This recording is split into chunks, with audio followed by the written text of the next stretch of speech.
first thing with the responsible engineer is it's an ownership model, right? It's all about owning, but it's about owning the outcome, right? It's not about owning your thing as the special thing that is only yours and yours alone, right? And that is like probably the biggest misnomer is like it's got to work, right? That's like the outcome is what matters. Yes.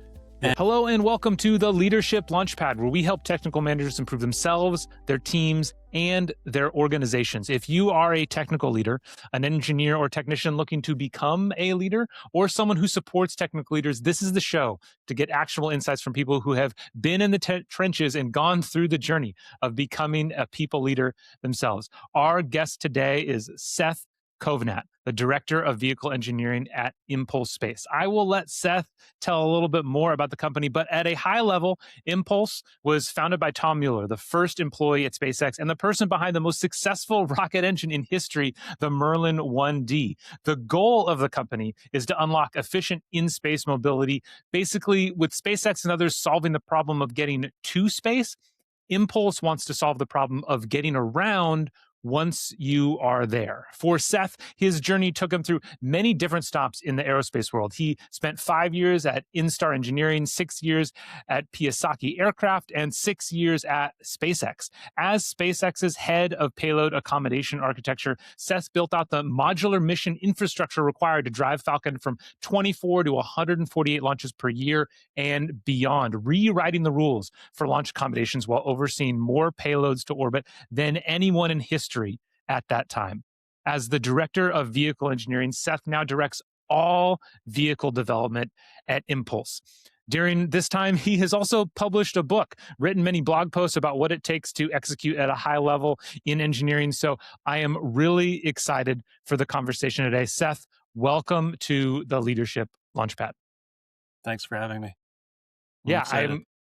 I am too, because like I said, I think you're clearly someone who has spent a good amount of time kind of thinking about what it takes to not just be a good engineer, but to create a good engineering culture. And I want to start, though, with a little bit of a different trajectory, because you wrote a children's book. So I'd love to start with tell listeners, like, what's the book about? What made you decide to write it? What was that experience like? Let's start there. Yeah, so the book's called The Know-How of Knowing How, and it's focused on just kind of what to do with an idea, but I kind of took a very engineering focused approach to writing it. Um, yeah, I have 3 kids, have seen a lot of the books that are out there, and I would always get excited about finding an engineering or scientific type of focused book, and always came away extremely dissatisfied with the conclusions, right? Like where you would get to the end and they didn't actually tell you anything about how to actually go about doing the thing that they said that they were going to go tell you about. Yeah. And so, I got to, as I've gone through my career, I've really thought about how can I distill engineering down, especially like development engineering, which is something that I guess really isn't talked about very much in literature. Um, how could I go and kind of detail out for new engineers or people who want to get into development engineering that just haven't had that opportunity, what that process looks like?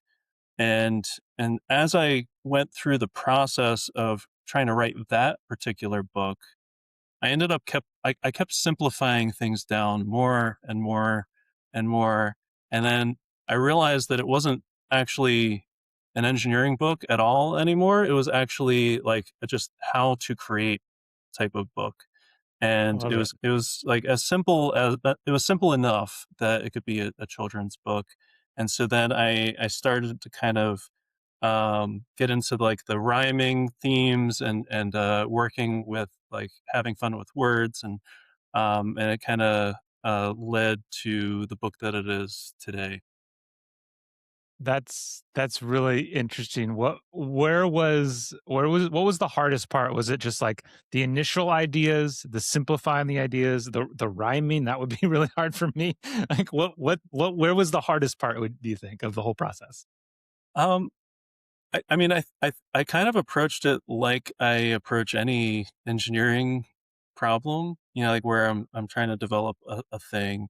And so, it was a lot of collaboration, where I would write something initially and it would be pretty bad. And then I would keep massaging it and massaging it and massaging it. And then at one point I brought an editor in to kind of independently give me feedback, and then I kept massaging it from there. And then, as I worked with my cousin who I had illustrated, we realized that there were a lot of opportunities to massage it some more so that it worked with the illustrations as we kind of dug into that. And it just evolved over and over and over again until it became a refined piece of work. And it was very much done the way that I really approach engineering, which is kind of fun because that's like what it's all about. Yeah, that's really interesting. The thing that makes me think about is because going back to SpaceX, since we both have a common history, like in SpaceX, one of the things I always find funny is, especially with early Falcon 9, there was all kinds of arguments outside or consternation outside of SpaceX in like space circles of like the constant renaming of the architecture. It's like it's Falcon 9 V 1.1, and then it's Falcon 9 full thrust, and then it's like they just kept like changing naming conventions. And just as you're talking about it, I'm reflecting on my process for writing a book and like process for different projects. And I almost feel like the developmental process today, because of the tools that we have available to us, versioning is it's like really hard because like it's just such it's true continuous improvement. Like there's sometimes you change a word, sometimes you change a whole chapter. It's just like it's just constant massaging, as you say. And so it just I feel like the whole architecture of V1, V2, like it breaks down. Yeah, it really does. It's hard to kind of like draw a line at, what we call like block upgrades, Yeah, that kind of thing. yeah.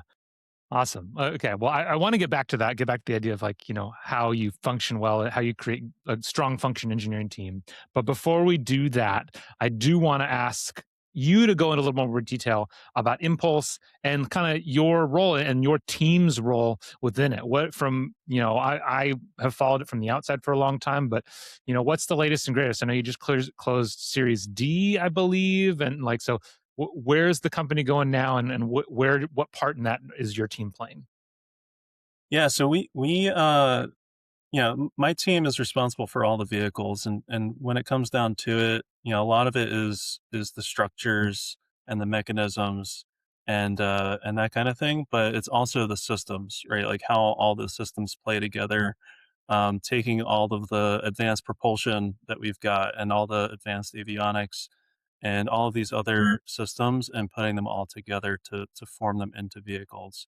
So, a lot of what I do is like really orchestrate, make sure that across all of the different vehicle platforms that we're developing, that we are really leveraging what all the different puzzle pieces that we've developed um, throughout the time. Are we developing the correct puzzle pieces that are going to be useful for this thing over here versus this other vehicle over there?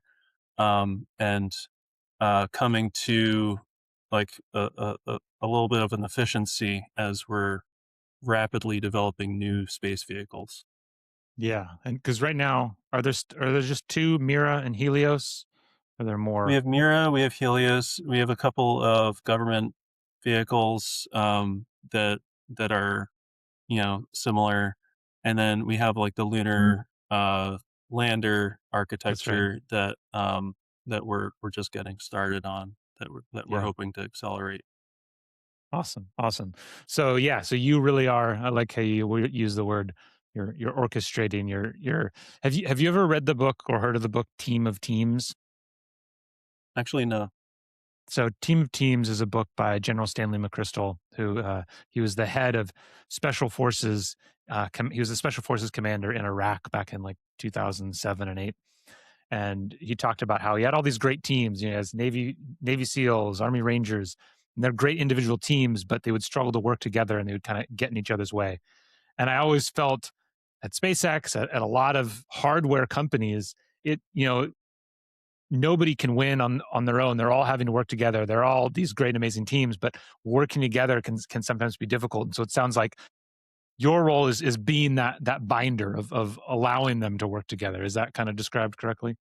It is, yeah, and like we have a lot of people who do that also, including on my own teams, right? And that's kind of the culture I like to foster is it's kind of the responsible engineer mentality is to orchestrate, right? To be the orchestra Mm. maestro from your own hardware's perspective, right? Like, you are focused on your hardware, but you're orchestrating all of the work and all of the, stakeholders and whatnot to all kind of coalesce and get it done, right?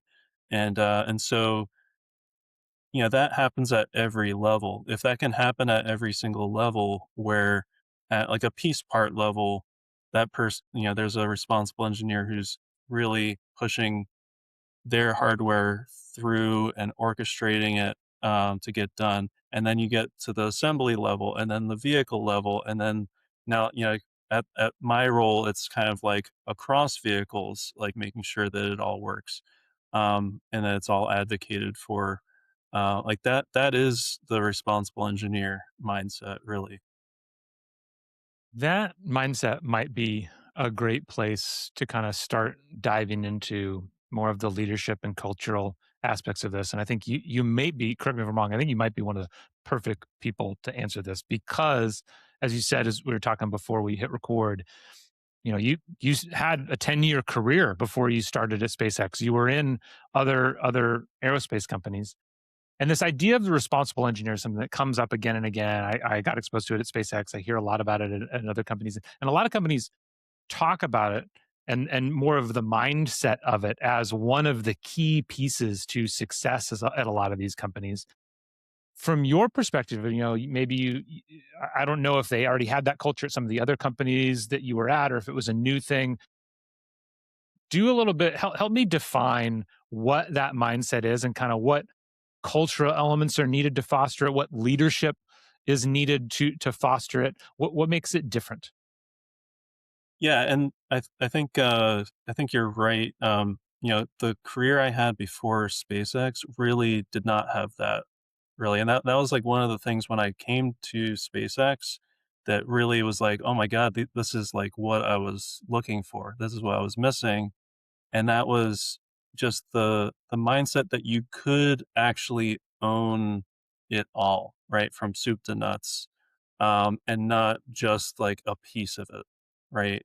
Like, if you like, I like to think about those like Dilbert comics where it was, kind of portraying engineering as being this very boring type of thing, um, and it's funny because it's like to me it's the opposite, right? It's extremely creative. It's extremely um, just encompassing, and I just like I didn't really see that picture come together until I was at SpaceX, and I got exposed to the responsible engineer mentality, and the responsible engineer, that whole kind of philosophy is often misconstrued and not it's similar to like the books that I would reference, like I was referencing earlier with the children's books that never satisfied me, right? Yeah, yeah. That they never really gave me the answer. Like, a lot of places that I've observed, whether I worked there or worked with people at those other companies, um, a lot of them kind of like to talk about the responsible engineer, but not actually like know really what it is, like in their bones.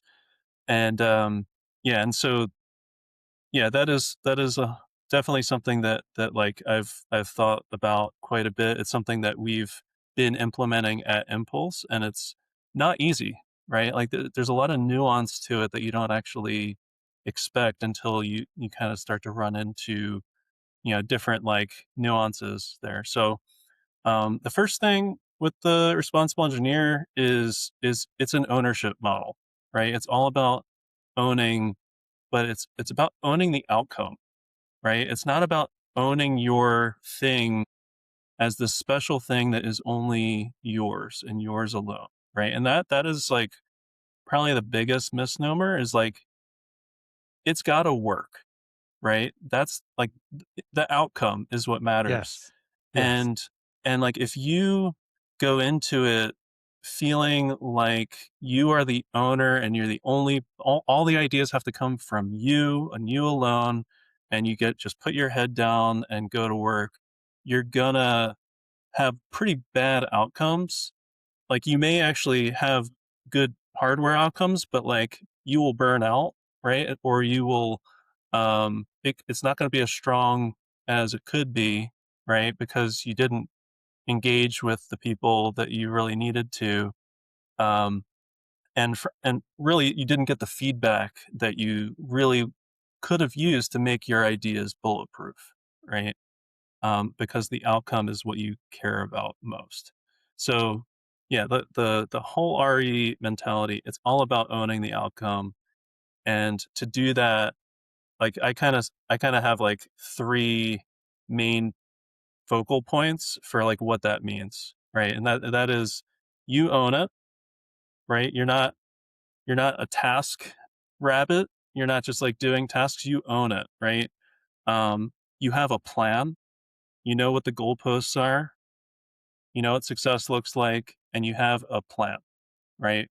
And then the last one is you have no ego attached to what the actual solution is.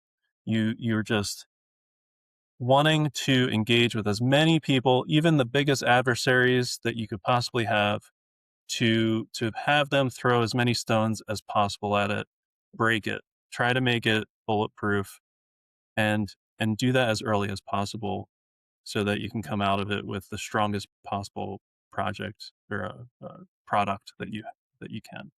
So those are like kind of distilling it down into like just like those three things: ownership, Yeah.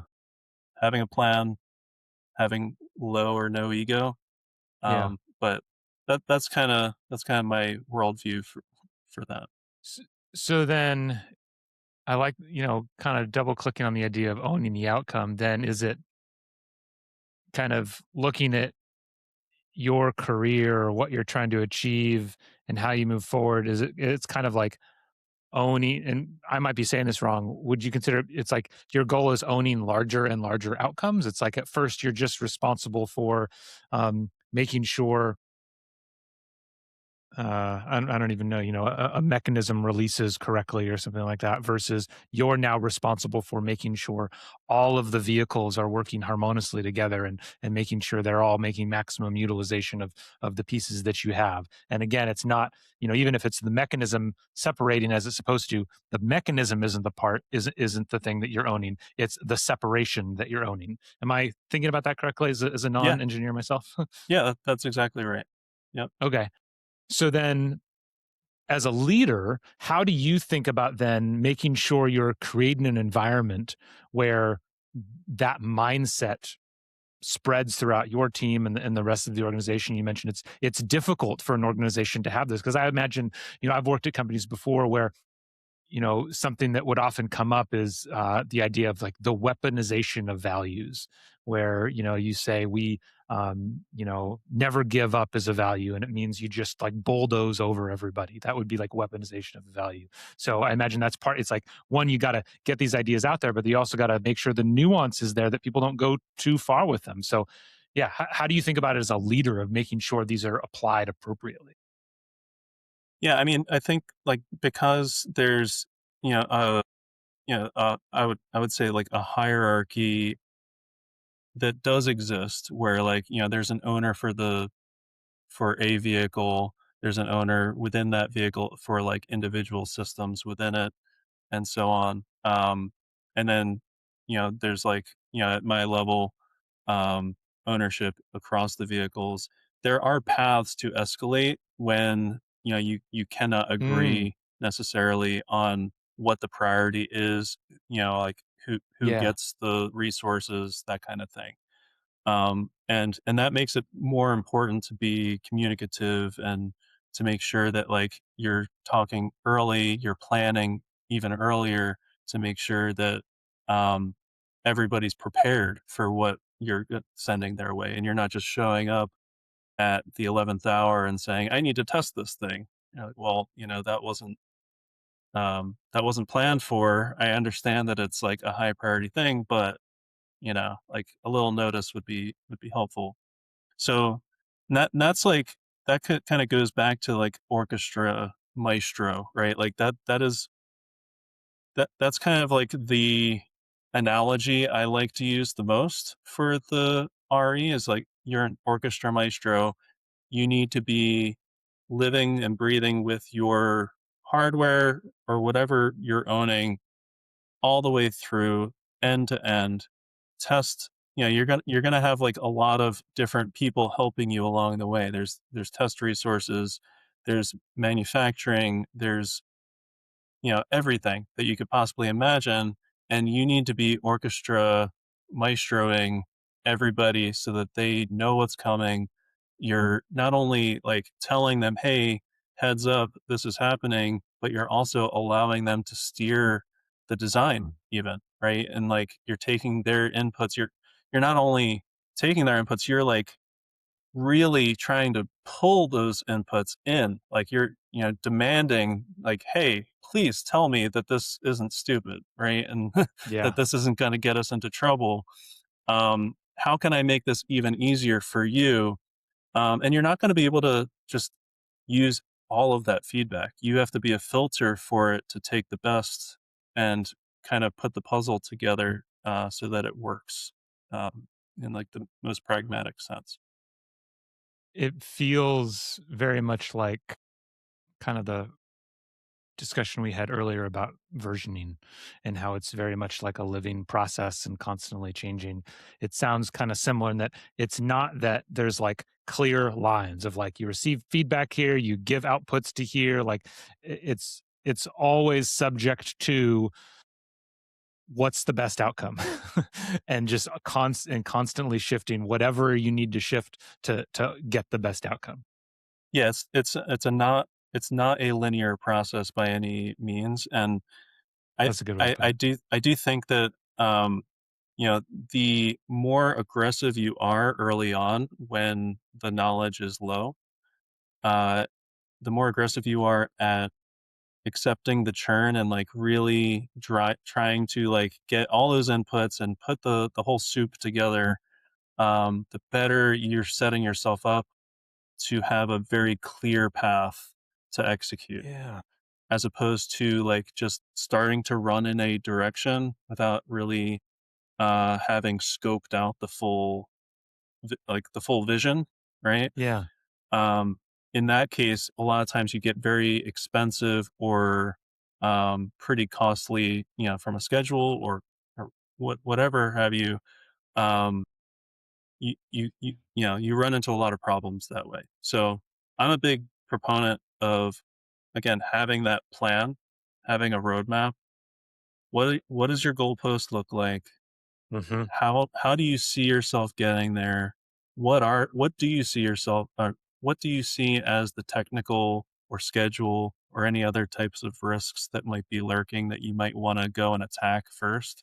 And you attack those risks with reckless abandon. Like you just go and you attack them, um, and you don't just like gravitate to the things that you already know, right? Yeah. If you go and attack the things that you already know, then all of those other things are still lurking, and they will be a risk to you to bring it all the way back to that common denominator, right?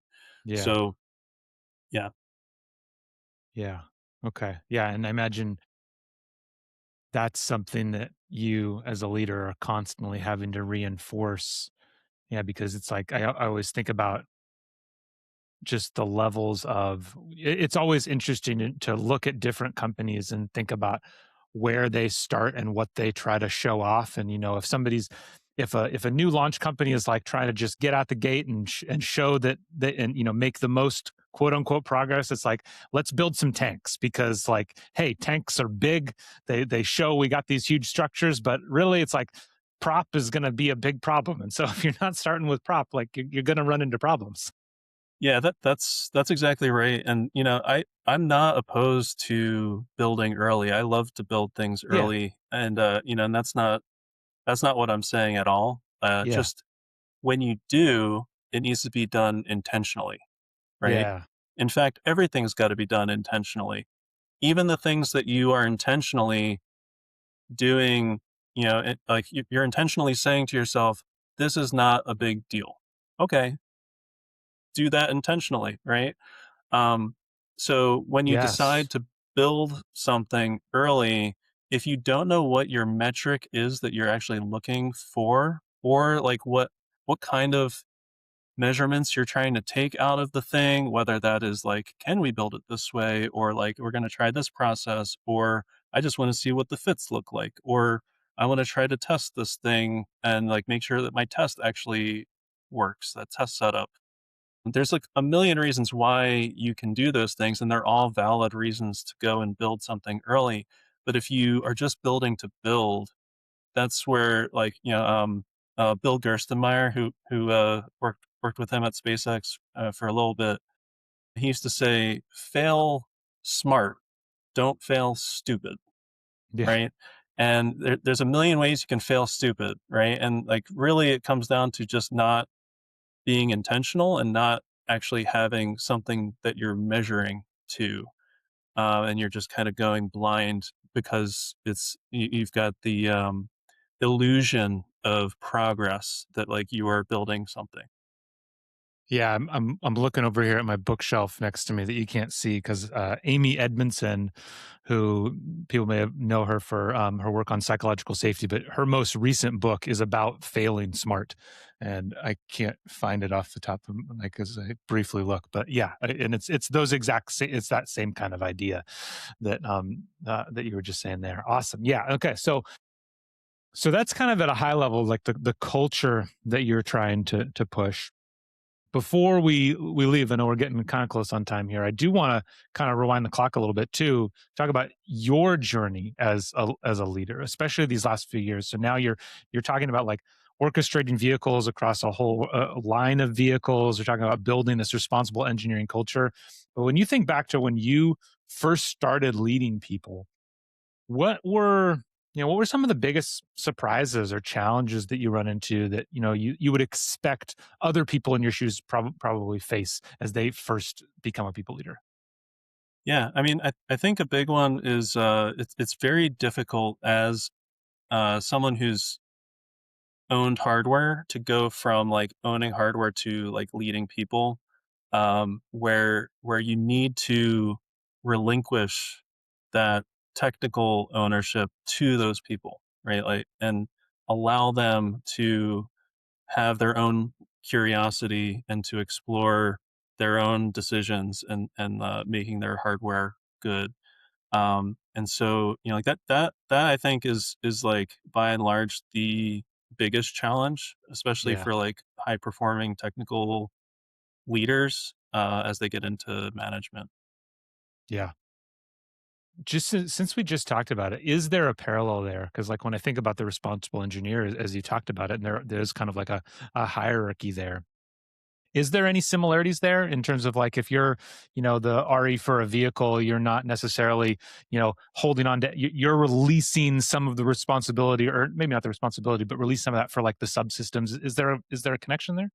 Yeah, absolutely. In fact, that's how we try to structure our organization is like you have people who are owning the vehicle, and they are the manager or the lead of a Yeah, team that is developing the individual pieces of the vehicle, right? And so it's a natural way to organize the team, but it's also a natural way to think about relinquishing that control and yeah, yeah. technical authority. There's a book called Traction that talks about a system I've talked about on the podcast before that's called EOS, that stands for the Entrepreneurial Operating System. And one of the things that that book has a chapter on kind of flipping the idea of an org chart. And you think of your standard org chart of a company, and it says, no, don't do an org chart, do an accountability chart. And it sounds, where it's just like you think about all the, you pretend no one worked at the company and just think about what are all the responsible things, what are all the functions that have to happen in order for that company to do whatever it is it needs to do. And then you put people in those rather than just like having it be personality driven or whatever it is that often happens in an org chart. So it sounds like, the what you're trying to do is kind of merging those just in much the same way. Yeah, that's exactly right. Awesome. Well, because I 100% agree with you. The responsible engineer piece is something that everybody talks about. Everybody says it. And it's not often described very well.